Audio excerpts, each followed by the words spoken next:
Mayor, if we could ask the people that are present, we have a sign-in sheet up here. Before you leave, if you'll sign in with your contact information, it's going to be name, address, and phone number. This is just something that we need for this hearing. Part of the hearing. To have an attendance. But I just got a short report, Mayor, if I could. I need a motion to record for the publication into the record. So moved. Second. All in favor? Aye. In addition to the publication that went to the newspaper, Mayor, I posted the legal notice for the public hearing at City Hall, in the water department, the building office, the library. The notice was posted on the city's website, and in addition, we did the automated mass notification to call everybody that signed up on that system.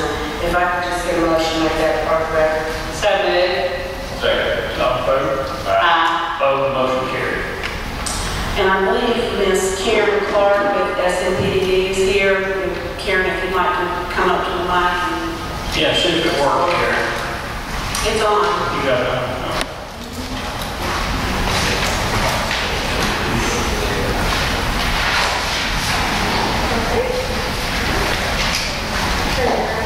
You guys. Every 10 years, the census, the U.S. Census, takes population counts.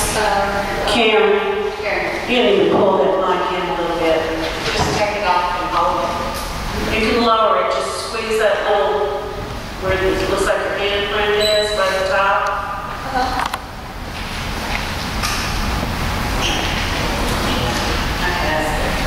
Hello? Yeah. Okay. So every 10 years, the U.S. Census takes account of everyone and where they live within a block. Hey, Karen, you have to talk into the microphone up there. Okay. And we take these numbers and we see how many people are in each alderman's district.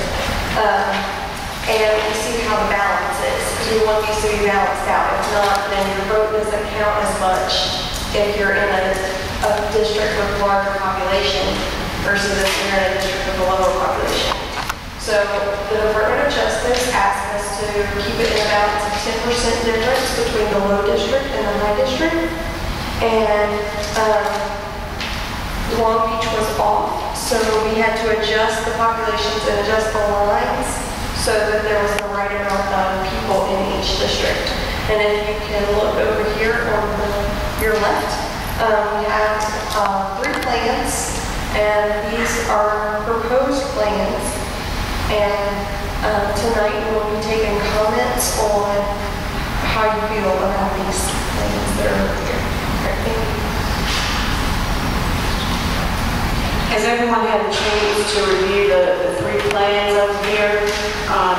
There's plan 1, 2, and 3 in your order on the easels.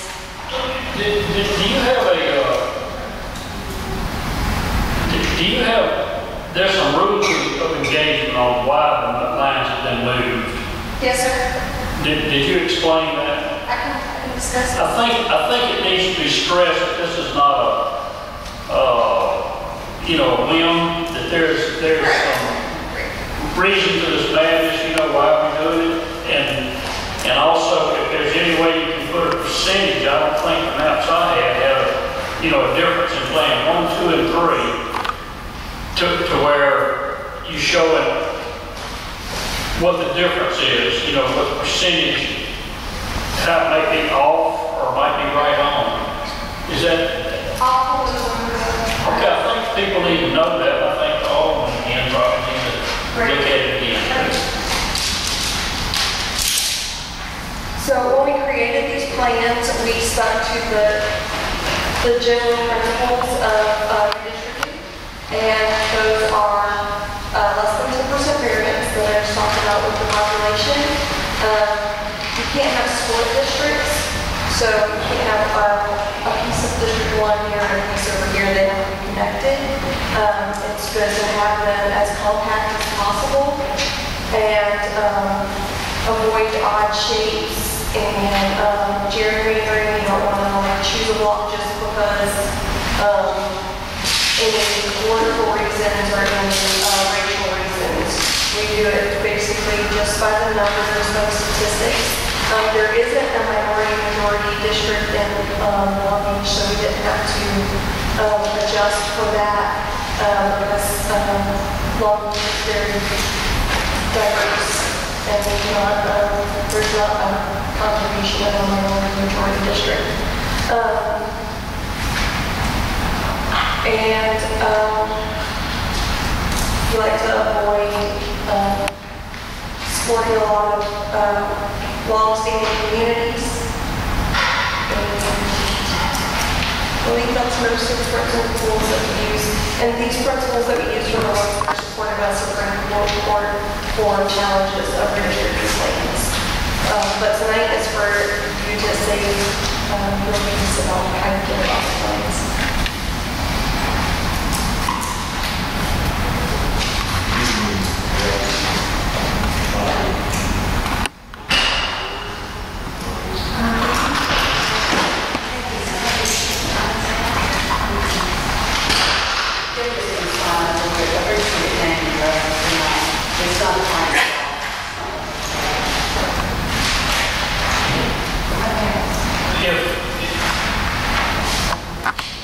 We open the floor for public comment.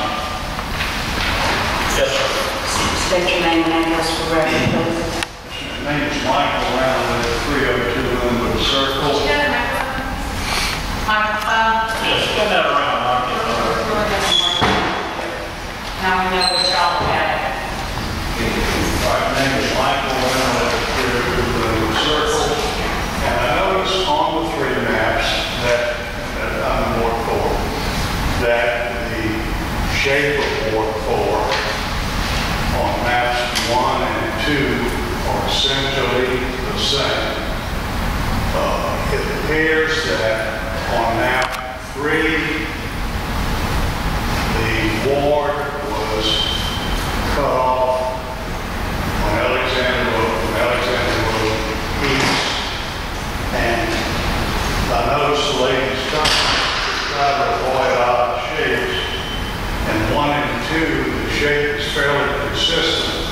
And when you get to 3, all of a sudden we've got an odd shape on the west end. But the questions I've got would be, when if the board is reconfigured where you eliminate east of Alexander Road, what increase in population do we have? And where the land is tacked on the west end, what increase in population do we have? And what was the reason for redrawing the district lines? That's going to be a question for you. Karen, why don't you come to this table and you can just kind of use that language and answer the questions, as Karen, explain, if you would, Mike, he has a good question, and I mean, I think the question is valid, about why did you move, what's the reason? I might be able to answer that for you.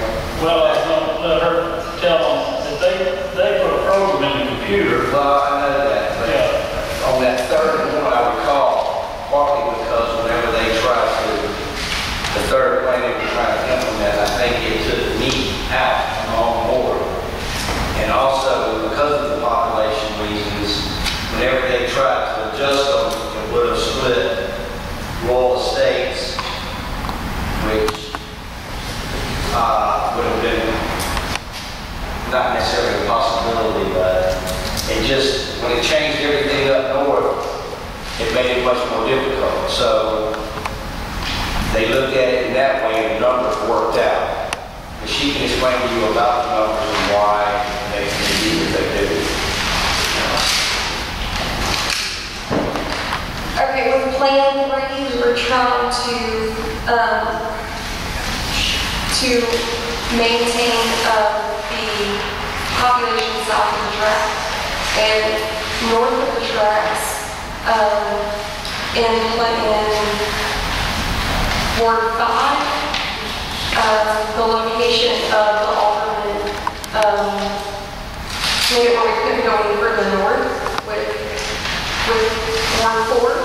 we couldn't go north of the canal right there. So to be able to pick up more population, which we needed about 200 people, we picked up to the left. As far as odd shapes go, it is not a square or extremely compact, but that's more been a case of really much odder shapes where it would be. Well, I'd like to say you were the one that entered odd shapes and gerrymandering into it. Yes, sir. Could you tell me on the portion that was cut off, what population was lost, and on the end of the portion that was added, what population? Okay. Please see the numbers.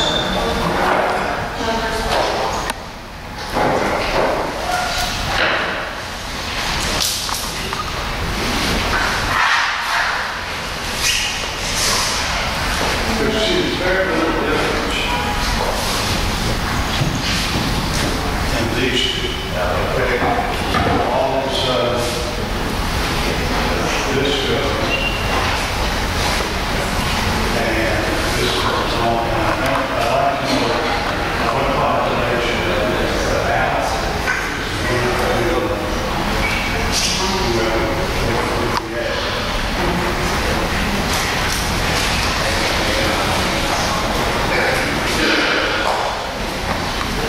I don't have the population for individual blocks with me tonight, but we can take the comments and I'll bring it to the next public hearing. Yeah, because if we're balancing populations, I think we have to know what we lost and what we gained. Right, I don't have the populations for individual blocks with me tonight. Do you know what the population of the ward is now and what it would be?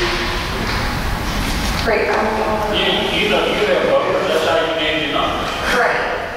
Actually, if I recall, that plan made the numbers fall for all the boards better than any of the other. That was the best we have the number secrets throughout. And also they have majorities numbers equal. You're dealing with, explain also what's trying to be accomplished, what the Justice Department wants accomplished in this. Did you explain that to the audience? Because that's all part of what we have to deal with when we do this. He's right on the gerrymandering, but what they don't realize, there's a pretty good section of mine right here in the Railroad Street area that they can't do anything with. And then they would have had to take in Reeves, which was too large of an area, to try to get the Ward 1.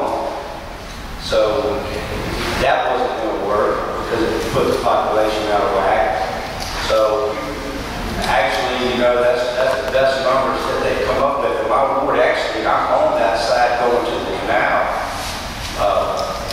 where they have the businesses and the beat mine store and stuff. So basically, my jump continues on, but past the Interplex. But, you know, she had the numbers, as she puts the information in, it adjusted everything. And as far as making it work out, those numbers work the best. I mean, whichever plan they decide to go with is fine. Those are just three options. As far as Ward number 1 is concerned, I understand Gary came across the tracks. Okay.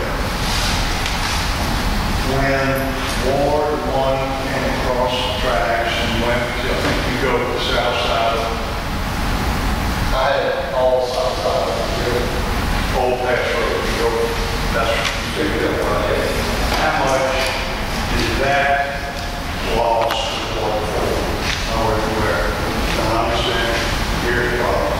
When he came across and took the lower part of Ward 4, how much population did Ward 4 lose? You really didn't lose much because that's why we had to pick up on that other corner, if I remember correctly, to keep the numbers, to balance the numbers in all the boards. You might have lost on that end, but you gained it on the other end. Well, my question is, and maybe I'm prejudice because I live in Ward 4. You're in Ward 3, and I understand you're prejudiced in your ward, as I am. All I'm trying to find out is, we had a number of residents. We have a number of residents now. Okay. We got locked off on the bottom, and I had more. So that diminished our population. We were cut off on the east end of the ward, and that further diminished our population. And we were added to on the west end of the ward. So that would have been a plus. All I'm saying is, what is net or plus change